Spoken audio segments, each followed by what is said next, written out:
TAP candidate advisement meeting. Today, this will be the month of December's our advisement meeting. So let's go through some of this stuff. Lesson plans. If you have not submitted your lesson plans in a timely manner, it will affect your rating in domain 2 and 4. I noticed last week there were some people that did not turn in their lesson plans, and I meant to send you guys emails, but I actually got busy this week. But please, next week, remember to turn in those lesson plans. If I got to keep sending you emails about turning in lesson plans, that's going to be a problem because I need to come in, I need to look and see, and also, some of your lesson plans I know are like weeks old, so make sure that you're updating your lesson plans. I do see it, so just make sure that gets done. I need everybody to make sure they're on their lesson plan. All right, here's a big one that I need for everybody to understand. Listen, I know that especially for elementary school, some of you are sharing lesson plans with each other. I think that's great. There's nothing wrong with that.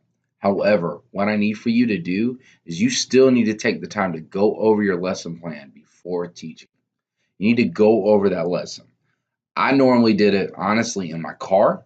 So I would read the lesson plan and then in my car, I would actually say it out loud. I look like a crazy person. But that helps me out to realize what roadblocks they're going to be when we hit something where a kid might not understand. How would I say it so they would understand? And this is especially true with the new math curriculum. I'm going to be honest with you guys. I don't know how I feel about this new math curriculum yet. I need to be trained in it. Obviously, a lot of you do as well. But if it does not make sense to you, it's not going to make any sense to the students. So you might need to curtail those questions so they do make sense to you. You can use the questions in the book or the problems in the book, but maybe you need to ask it in a different way so that it makes more sense to your students, especially since there are standards that you want to make sure students understand. Like if my standard is that, I want them to understand multiplication, and there's all this questioning in this book that really doesn't talk about multiplication, then honestly, maybe I need to curtail that lesson a little bit so that those questions do actually focus on multiplication. So I'm just saying this for everybody who might be running into something and they're like, well, this doesn't make sense with the standard. Well, then change it. Okay. Nobody's going to get mad if you do, as long as your scores are good. And that's the thing. Your scores can't be good if you're not teaching the standard. So take that time right now because I got to grade you over. Does this make sense? And so that's what I want to grade you over. All right, practicum visits. The next thing we need to understand is that practicum visits will be scheduled on January and February. I know that I've got a couple first-year candidates. I have 3 left. That's going to happen in January and February. Remember to upload your in-house candidate forms into the in-house candidate assignment. That's going to be, if you go over here and you go to in-house practicum assignment in our classroom, that's what it's called, right?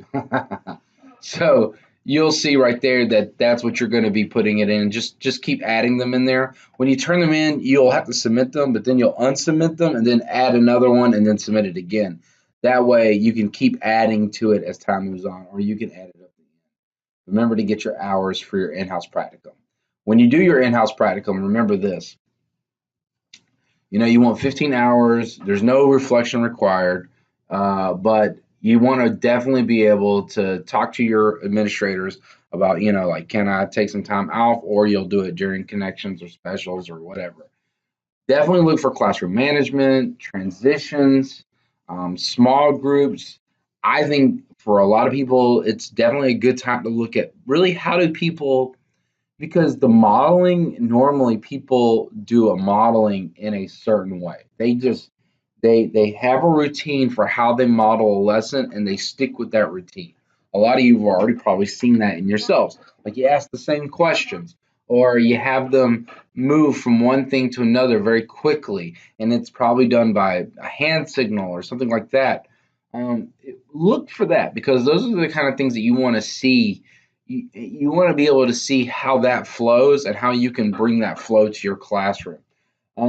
How does a teacher become more rigorous? What do they do? Rigor doesn't mean I give you more work. That's not what it means. I mean, honestly, a lowly standard doesn't cannot can be very rigorous, because what rigor really stands for is that I give you several options of how to solve this situation. Do you know several different ways? That's what rigor really is. It's being able to look at a problem in different ways, looking at a strategy in different ways. So to be rigorous doesn't mean I give you more work. To be rigorous means I almost let you come up with other ways to do it, and you explain why you did it that way. That's high rigor. So look for that within your in-house. All right, so I'll be checking IOP and make recommendations for courses in the spring semester. A lot of you, a lot of my second year people, it's just that letters that's like the last one you almost have to do. So just make sure you'll get that done. For everybody else, we'll be putting you back on track. If you have problems with that, though, let me know.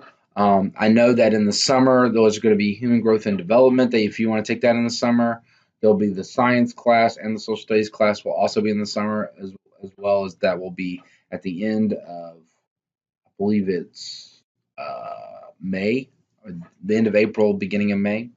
So there's a bunch of different classes that are already there. If you haven't taken the math class, make sure you sign up for that. That's going to be very beneficial for everybody.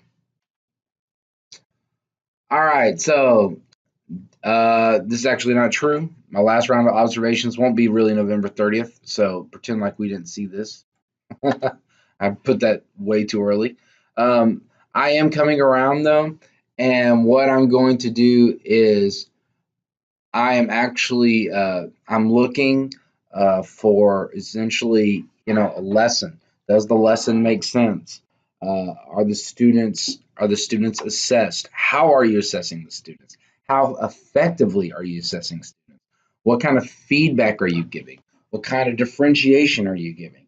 What I hear is I hear a lot of you are doing a pretty good job of actually teaching the beginning parts of a lesson. You do a really good job. And actually, I see some great small groups out there. So those two things we're doing really well. I think the time is that it, the time that we got to get better at is really just during that work time of who do we bring to a small group? Who do we know who's struggling? How do we handle somebody who's just sitting there? So those are things that just look for and become just faster at just kind of identifying and then maneuvering with that. All right, so candidate support teams. I've already sent out the calendar invites. Of course, if there is a conflict, notify me immediately. Let me know if your administrator can't come. Remember, it's up to you to do the administrator, so and your mentor, because honestly, I can't contact all of them all the time. So if they have a problem with it, just let me know, and we'll try to actually. That's killing me. We'll try to change that around. Um, Remember to do your reflections for your observations, which I think a lot of you have already had, which there is a section 3. We'll talk to my first year people about that. Your mentors, make sure that you've met with them, they've done their pre-assessment. They got to have 25 hours in. So you want to make sure they get that 25 hours, okay? And of course, any other documents, but please bring your IIPs. If it's already online, you can send it to me and I can look at it. If it's not, then you need to bring it on your own. But I definitely need to see those, especially for my second year folk who are honestly wanting to get out as quick as possible. We need to start making sure those things are in order. Okay. And, never let us stumble in the road be the end of the journey. I know that you guys have a lot going on. It's the Christmas season.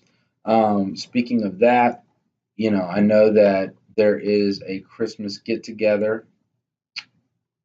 Let's see, I believe it's the 13th, Thursday the 13th. What I really, what I need from you is I really want you to just take that time, really focus on your family, focus on what's going on in your life, But when we get back, that's when we hit the ground running. This is when you're gonna make your money. Is January, February, and March, and you know that. If you are having any problems, you need to make sure that you solve those problems by January. So if you feel like things are kind of getting a little out of whack in your classroom and classroom management, then it might be time to change the seating arrangements a little bit. So just remember that that's the time where we need to hit the ground running. Besides that, I wish you guys all. I hope to see you at the holiday party. Of course, I'm going to see you at CSTs. I'm going to come by. I know right now I got some Christmas presents I want to bring you for sure. And the truth is, I just really honestly hope you guys have a great holiday. I will see you out there on the field and keep doing the great work that you've been doing.